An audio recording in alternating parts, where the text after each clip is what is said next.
กับทักทายสบายดีและสวัสดีเนาะพ่อแม่พี่น้อง FC หมดสุขุสุคนเนาะที่อยู่ฝั่งลาวฝั่งไทยเราอยู่ต่างประเทศทุกคนเนาะที่กำลังติดตามข่าวเรื่องของน้องสมหวังกับหนุ่มเมืองนอกทุกคนเนาะเมื่อนี้ทุกคนเนาะหรือว่าคลิปนี้ทางบริษัทก็มีคำตอบมาให้ FC หลายๆคนเนาะได้รับฮู้นำกันทุกคนเนาะว่าความจริงแล้วนี่น้องสมหวังกับอ้ายเพิ่นนี่ได้เลิกกันแท้บ่แล้วก็เลิกกันย้อนหยังทุกคนเนาะแต่ความจริงนี่ก็คือได้เลิกกันแท้แต่ว่าเลิกกันย้อนหยังนี่ได้บริษัทให้ฟังเสียงนี่ทุกคนเนาะเสียงมันอาจจะบ่ชัดเจนทุกคนเนาะแต่ก็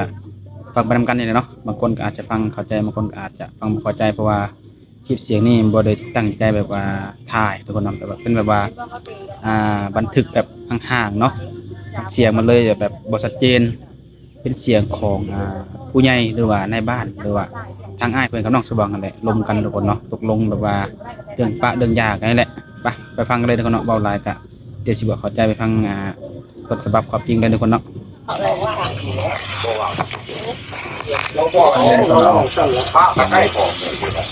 เฮ็ดได้แล้วมันอยู่นำกันบ่ได้จะเปลี่ยนแปลงหันทุกสิ่งทุกอย่างเจ้าหันทุกอย่างเจ้าหันได้บ่เขาไม่อยากกินได้คือมันจะโดนเพื่อนแล้วหมู่มาหาพี่น้องมาหาก็จะให้ไม่เราคุ้มเนาะแต่ก็นั่งว่างอยู่ที่บ่ข่อยเฮ็ดบ่ก็บ่ได้เฮ็ดก็อ้ายน้องมาหาข่อยเฮ็ดไม่ต้องรายเลยน้องให้คือว่าชีวิตจิตใจของน้องนี่เป็นทางต่อทางนี่ผมว่าเราง่ายกับคนนี้สองอย่างเดี๋ยวต้องบุกคิดโบราณเขาให้กันถ้าน้องที่เราจะให้ตลอดชีวิตเลยนี่ก็ว่าอ้ายมาเอาน้องคือว่าจิตมีน้ำแข็งข้าแข็งคือต้องทำลายกันน้องไม่รู้ว่าคือมือนี่อ้ายแต่เทียบแล้วก็ห้องไข่อยู่เลยเป็นเมื่อยแล้วอดทนมาได้แต่น้องมาว่าที่นี่เข้าใจไล่มือดิแต่น้องขับมาได้อาจจะก็กันแล้วเขาก็มีน้ำแข็งเลยก็กันยังไงอย่าฆ่าอย่าฟันกันอย่าเลือดไหลเอากันอย่าอย่าฟ้ากันน้องไปตามข้างน้องอาจจะไปตามข้างไอ้จะเชื่อมาได้ชีวิตเนี่ยมันล้มอยู่แล้วจะล้มเข้าไหนล้มยังไงเข้าใจรักมักกันแล้วน้องเอาถ้าเขาไม่ฟังคนที่ไม่มีอย่างนี้ผมลดเลื่อนลงมาหน่อยมานำมาคนจะได้คนที่สุดใจก็แล้วก็ไปได้ได้เข้าใจเอาไปแล้วเดี๋ยวนี้กันละก็เข้าใจกันละเขาคิดแล้วไหนโอ้ว่าคิดเดินทางคนละทางเดินทางไม่ได้ก็แล้วผมไม่ได้ขอทักเจ้าหลายผมก็มาอยู่ในซอยห้องเจ้าอยู่เอาเข้าขับอะไรที่คนดีเนี่ยปรับใจของกันปรับสิ่งไหนเราไปขั้นให้เราสิเอากันยากละบ่ได้บ่ได้จะฟังที่บ่รู้บ่ได้เราบ่ได้จริงๆมันเมาเหรออื่นได้เราเสียนี่นั่นไม่เป็นอย่างเสียแล้วมันได้อยู่เราอ่ะเพราะว่าคนมันเป็นมาบนบ้านบนเมืองแล้วก็เป็นเรื่องนั้นมันจะเสียสมองเราเสียได้หมู่บ้านนี่คือบ่ได้เขาตู้เอ้ยเราลงไปลงมาคือวานนี่ขั้นว่าอ้ายซอยให้น้องกินน้องที่กินแล้วก็ที่กินต่อไปเลยมือมาครั้งละบอกมือมาครั้งละตูนั้นละมันจะแม่แล้วต้องเชียร์กันได้บ่เอาแต่แยกกันจบเท่านั้นแต่ว่าหนูจะสู้ข้าวบ่ได้หายขอโทษน้องน้องขอโทษอ้ายกราบเลยยอมแล้วแล้วเจ้าหมักเรื่องนั้นเขาก็ต้องดูดีไอ้เลี้ยงคิดเอากับเดินทางอะไรจะเดินทางกันน้องแต่เลิกว่ากันเท่านั้นแล้วบริเกียรบริช่างบริบริตีบริบ้าอะไรตัวโลกอะไรเลยท่านเจ้าเราฮักเข้าใจบ่เราพอเฮ็ดเรื่องนี้บ่เอาอะไรอย่างวะล้มกันแล้วตัวยังไงแล้วเราบอกเอาเราก็จะน้ำเดียวก็บ่เอาเข้าใจดีกว่าโดนมากินของกับพวกอย่างไรเฮ็ดเพราะมันจะเป็นแนวนั้นไป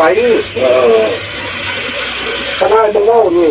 แทนจะเป็นอื่นขนาดกับเมื่อวิการนี่ต้องเอากันอยู่ละมือจะให้เฮ็ดพอให้คือทานมาแล้วชีวิตนี่แหละมีให้ปลามันก็ร้อนนั่นละปลาห่างแท้นี่ลูกย่อเป็นบ่จะคิดยังไงรถเอาแ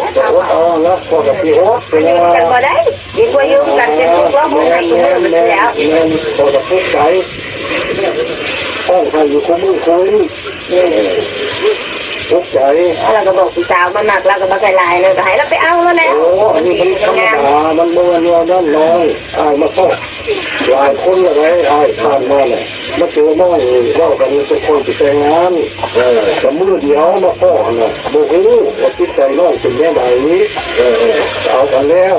เป็นคนเจ๋งตอนมือ ว่า ที่เอา ว่าเพื่ออย่างไรนั่นนี่เจ้าเหมือนเราละ โน้บ่เอาไปแล้วอ่ะเจ้าก็ต้องว่านะเรื่องของตัวมีเมียน่ะคิดใจนะเจ้าเป็นแล้วนึงคนก็เอา เนี่ยมันก็เลยจะมาบอกพวกเอานะ ขอว่าต้องมีขอว่าให้เจ้าว่าขอว่ากับเมียสองคนด้อยให้ด้อยด่ากัน ว่าบ่ให้เนาะข่อย มันบ่แม่นจะล้มไปเรื่องนึง เรื่องนึงเขาเห็นปั๊บ เรา มัน ถามเราปั๊บอะไรเจ้าเราบ่ฟังเนาะเราว่าเราบ่เอาเราสิไปจังซี่ชีวิตเรา ว่าเจ้ามันบอกเอาเราก็บอกเจ้า เลย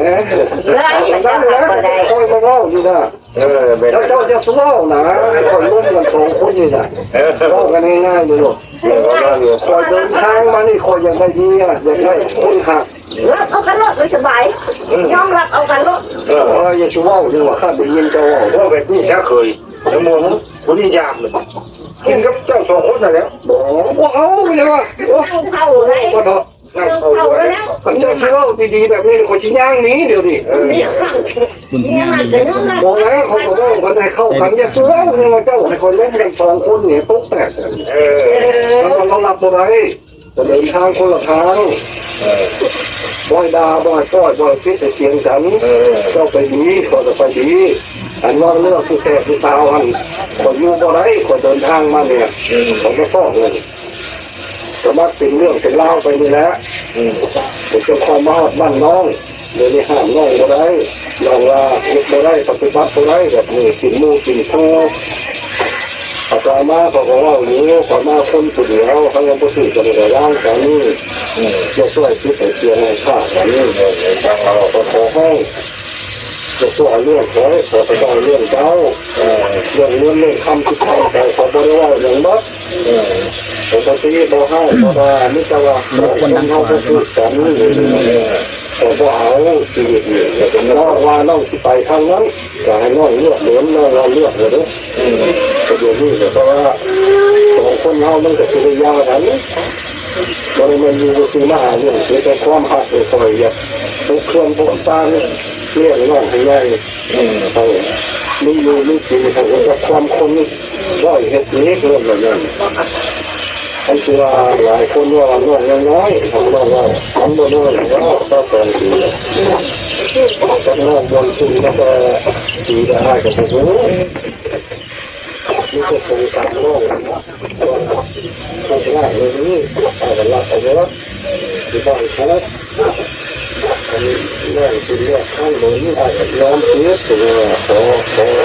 อชีวิตครับเราจะต้องว่าไม่ต้องติดต่อทางกันไม่ถึงทางก็ได้ก็จะต้องเลือกทางเดินไปอยู่แล้วอันนี้สุญญาไม่มีมันจะต้องไปคนนักต่อนั่นอยู่แล้วจะทำทำเมย์แล้วเป็นอย่างเช่นข้อให้ไปคู่มือคู่เล่นจะชอบถามผู้ใดว่าเอาผู้ใดตายไปเขาก็จะมองน้องอยู่แล้วว่ามันน้องเนี่ยโอ้จิตใจแล้วชีวิตเนี่ยมีใจแห้งหลายแต่มันเป็นอย่างนี้มันมีสิ่งที่แห่เห็นน้องก็เป็นแบบนั้นแต่เป็นร่างข้าจำเป็นจำล่าแล้วบ่อยข้าบ่อยคิดกันนี่เลยกำลังจะหาบ้านหาเมืองเขาก็บอกเรื่องอะไรก็บอกเรื่องแล้วเรื่องที่แรกอะไรนะอะไรเนี่ยเขาจะเป็นบริเกียว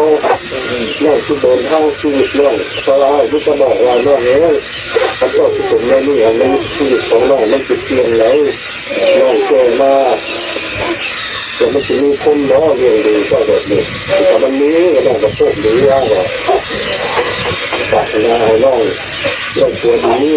เป็นคนหักลายหักน้องนี้ก็คือว่าตรงนั้นความดีของเราเนี่ยเราเป็นทั้งนั้นแหละแต่ว่าน้องจะเลือกข้างเดินแต่ว่าจะมี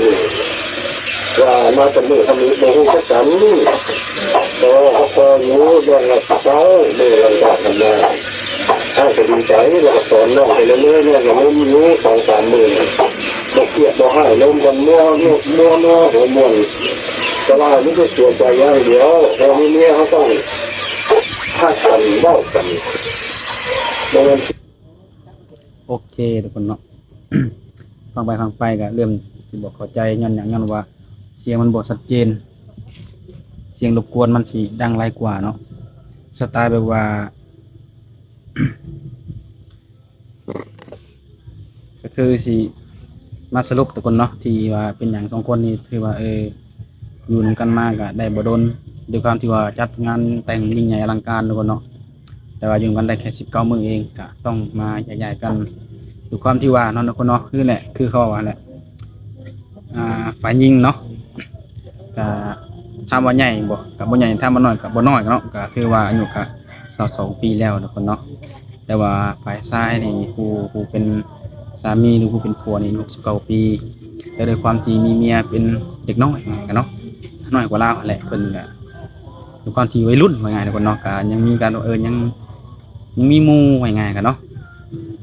ด้วยความที่ว่าก่อนที่จะมาสร้างครอบครัวเนาะมันก็อาจจะ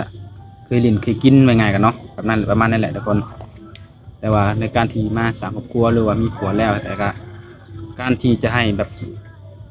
อย่างไรให้ยาในการลิ้นกินเที่ยวนี้มันก็ต้องใช้เวลาเนาะแต่ว่าด้วยความที่อ้ายเพิ่นนี่ก็เป็นคนที่ว่ามีอายุก็อยากให้แบบตัดเลยถือว่าไงคนเนาะบ่ให้ลิ้นบ่ให้กินว่าไงกันเนาะแบบบ่มักคนลิ้นคนกินแบบว่าได้สร้างครอบครัวแล้วก็อยากให้ยาว่าไงกันเนาะแบบกินดื่มบ่เมาบ่ไปแบบลิ้นน้ำหมู่บ่ประมาณนี้เนาะเบิ่งสไตล์อ้ายเพิ่นบ่มักแบบนี้ก็เลยมาเว้ากันกับทางน้องสมหวังก็เบิ่งทรงนี่คือสิเปลี่ยนบ่ได้บ่หรือว่ายังเฮ็ดบ่ได้เลยอย่างคนบ่ชัดฟังก็เสียงมันก็ยังบ่ชัดเจนเนาะคือหลายๆคนฟังนำกันนี่แหละ แต่คือสรุปแล้วก็คือสองคนนี้แม่นได้เลิกลากันแล้วเด้อเนาะแต่ว่าอ้ายเพิ่นนี่จะเรียกร้องค่าดองค่าสินสอดคืนหรือบ่นี่ยังบ่แน่นอนทุกคนแต่ส่วนหลาย100%นี่ตามว่าชัดว่านี่อ้ายเพิ่นบ่เอาดอกทุกคนเบิ่งนี่เพิ่นสิปะเลยคือเพิ่นเคยเว้ามาแล้วกับบ่าวศิรัตน์เนาะท้าวว่าผิดหวังนี่อ้ายเพิ่นนี่จะขับรถเมื่อเลย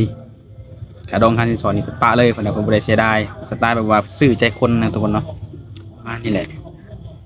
สำหรับคลิปนี้เนาะหรือว่าเสียงนี้ทุกคนคิดเห็นว่าจังไดคอมเมนต์มาทุกคนเนาะฟังแล้วมีความคิดเห็นจังไดบางคนอาจจะบ่ได้ยินอาจจะบ่เข้าใจก็ขอโทษขออภัยนำเป็นหลายทุกคนเนาะเพราะว่ามันเป็นคลิปของอีกช่องหนึงเนาะผู้ที่อยู่ในเหตุการณ์ที่แบบว่าเอาในบ้านหรือว่าเอาผู้ใหญ่ทางฝ่ายหญิงเนาะมาอบรมกันหรือว่าบอกสอนนี่แหละทุกคนเลยว่าต่างใดต่างฝ่ายนี่สิปรับปรุงบ่นะประมาณนี้แหละคือน้องให้น้องสมหวังปรับปรุงเพิ่นก็ยังปรับบ่ได้บ่หรือว่าใดๆเลยอยากให้อ้ายเพิ่นเปิดใจรับในสิ่งที่น้องสมหวังแบบยังกินยังลิ้นยังเที่ยวนี่อ้ายเพิ่นก็รับบ่ได้ด้วยความที่เพิ่นอายุหลายเพิ่นบ่อยากให้ลิ้นให้กินมันง่ายกันเนาะแต่ว่าเรื่องการดูแลนี่อ้ายเพิ่นดูแลดีแน่นอนทุกคนเนาะด้วยความที่เพิ่นก็เป็นคนมีเงินนั่นแหละทุกคนหนุ่มเมืองนอกเนาะเบิ่งจักเรื่องค่าสินสอดเรื่องจัดงานแต่งเพิ่นก็ฮู้แล้วแหละว่าเพิ่นเป็นคนมีสรุปทุกคนเนาะสั้นๆเลยก็คือเลิกลากันแล้วทุกคนเนาะก็มีได้ว่าแหละทุกคนเนาะคลิปนี้ก็แก้ให้ทุกคนแบบหายสงสัยทุกคนเนาะว่าเลิกแท้หรือบ่แท้บางคนก็ยังคอมเมนต์มาว่าสร้างคอนเทนต์เนาะคอมเมนต์ในคลิปที่ว่าสำหรับน้องกรว่าคอนเทนต์ซื่อๆนี่คือบ่แม่นคอนเทนต์ทุกคนเนาะคือเรื่องจริงเนาะเลิกลากันจริงแยกๆกันจริงตามนั้นแหละทุกคนเนาะสำหรับใครมีความคิดว่าจังไดก็คอมเมนต์มาว่ามันสมควรบ่ว่าไผผิดไผถูกง่ายๆกันเนาะโอเคทุกคนเนาะมื้อนี้ก็เอาซำนี้แหละทุกคนเนาะมื้อหน้าถ้าว่ามีหยังมีการเปลี่ยนแปลงบ่หยังเพิ่มเติมหรือว่าสิลงคลิปให้ใหม่เนาะฝากกดไลค์กดแชร์แล้วกดติดตามทางบาทสัตว์นะทุกคนเนาะโอเคมื้อนี้ขอกล่าวคำว่าสบายดี